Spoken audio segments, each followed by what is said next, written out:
नमस्कार, आप देख रहे हैं न्यूज 18 राजस्थान। आपके साथ मैं हूं अभिषेक। श्रीलंका अपने सबसे बुरे दौर से गुजर रहा है। देश की आर्थिक व्यवस्था पूरी तरह से चौपट हो गई है। जनता की बुनियादी जरूरतें पूरी कर पाने में सरकार असफल हो गई है। जनता में भारी आक्रोश है। श्रीलंका में इमरजेंसी घोषित हो चुकी है। राष्ट्रपति के भागने की भी खबर है। प्रदर्शनकारियों ने पीएम आवास के बाहर विरोध प्रदर्शन किया। उग्र भीड़ को काबू करने के लिए सुरक्षा बलों ने आंसू गैस का इस्तेमाल किया। सुरक्षा बलों से झड़प से कई लोगों के घायल होने की भी खबर है।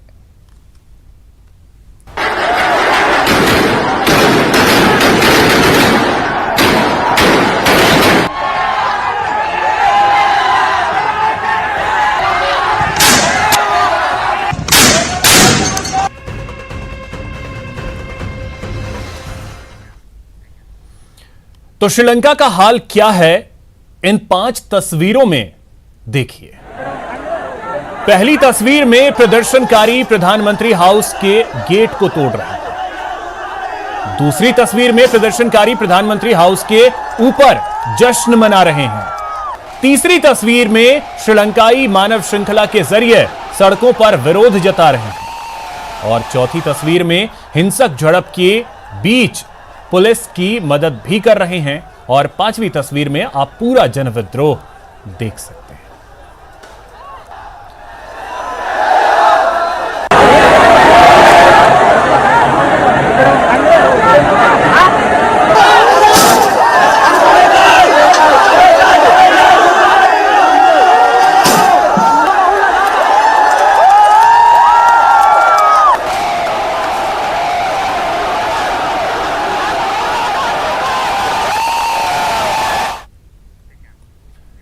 श्रीलंका में सड़कों पर हालात बेकाबू हो चुके हैं। हजारों की संख्या में प्रदर्शनकारी प्रधानमंत्री आवास के बाहर जमा हैं। ऐसे में उन पर हेलीकॉप्टर के जरिए नजर रखी जा रही है। वायुसेना के हेलीकॉप्टर पीएम आवास व संसद के आसपास चक्कर लगा रहे हैं।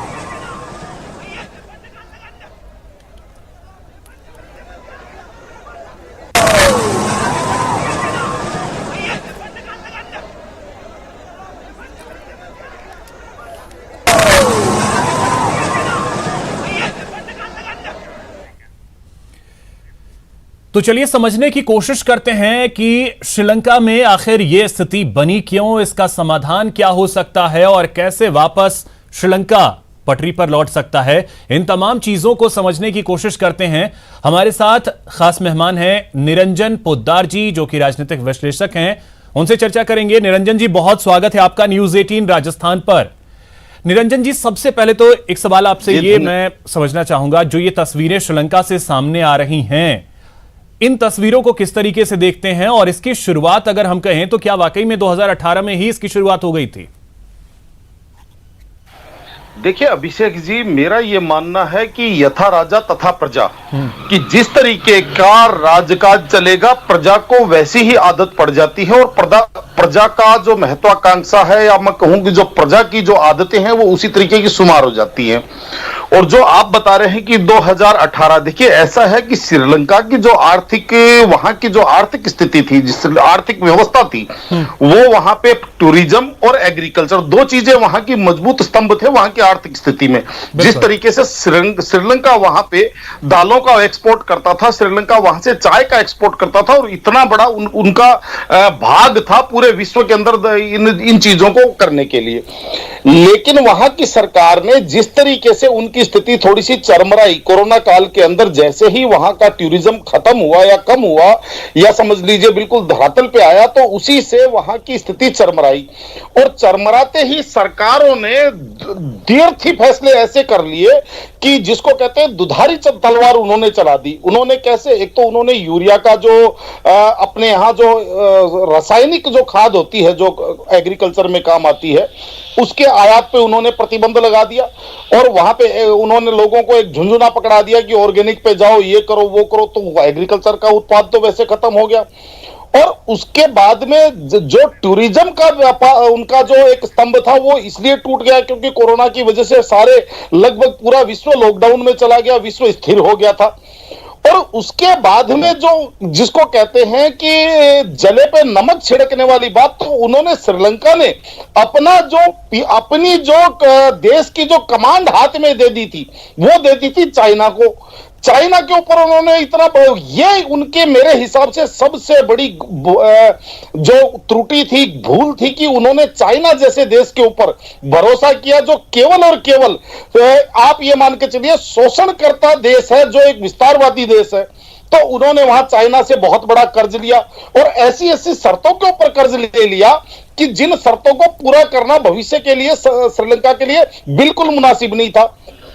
तो ये सारे कारण मिलकर के 2000, खासकर मैं कहूं कि जैसे अगर हम इकोनॉमी की बात करेंगे, वो तो सारे आंकड़े आपके पास होंगे कि भाई कितनी बिलियन इनका एक्सपोर्ट था 2018 के अंदर, 2019 में कितना बिलियन का एक्सपोर्ट था या इंपोर्ट कितना था। लेकिन मैं आपको बताऊं 2020 के बाद में इनकी स्थिति चरमराने लगी, और जिसको कहते हैं कि कोड में खाज ये हुई कि जब से 2022 में ये जो यूक्रेन और रशिया का युद्ध स्टार्ट हुआ, और इससे एक विश्वव्यापी उछाल आया, ग्लोबल, जिसको कहते हैं ग्लोबल हाइप आया, जो रेटों के अंदर इन्फ्लुएंस आया, उसने आप ये मान के चलिए श्रीलंका को भट्टा बैठा दिया। और उसके बाद में आज वहां की जनता उन चीजों को स्वीकार करने के लिए नहीं तैयार नहीं है, जो उन्होंने फ्री की रेवड़ियां खाई, जिस तरीके से वहां पे उन्होंने टैक्सेशन के अंदर जो रियायतें दी, केवल और केवल राज करने के लिए, सत्ता पाने के लिए उन्होंने लोगों को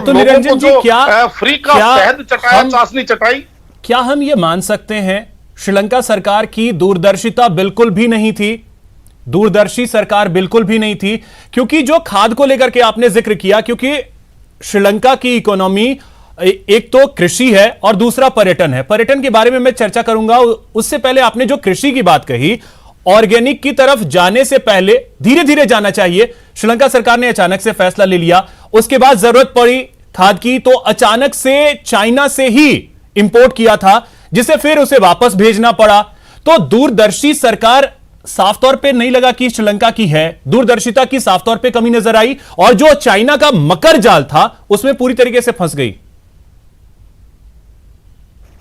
देखिए अभिषेक जी, इसके अंदर दूरदर्शिता से ज्यादा जो मैं इसके अंदर बात मानता हूं, वो मैं मानता हूं वहां के जो भ्रष्टाचार या वहां की नीयत जो सरकार की थी, वो सही नहीं थी। अन्यथा देखिए, आईएमएफ भी हर देश को बार बार चेताता रहता है, और जो वित्त विशेषज्ञ होते हैं, राष्ट्रीय वित्त विशेषज्ञ भी होते हैं, अंतर्राष्ट्रीय वित्त विशेषज्ञ भी होते हैं, वो भी सरकारों को सलाह देते हैं।